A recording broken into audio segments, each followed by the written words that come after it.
Moryon na naman.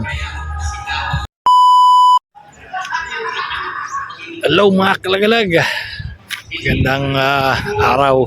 Ayan muli, andito tayo ngayon sa Buwak Cathedral kung saan kaming mga Moryon ay may retreat and recollection with Father Ian Ritardo.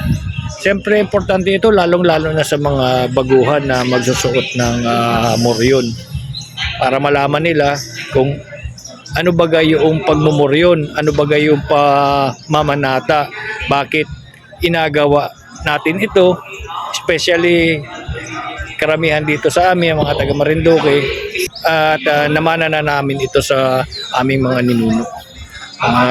Siyempre, sa mga baguhan na namamanata, importante ito para alam natin kung ano yung inagawa natin ito.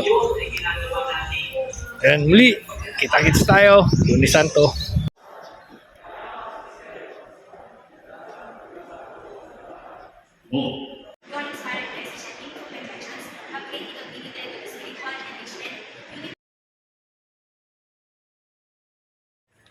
Panadero ay panadero.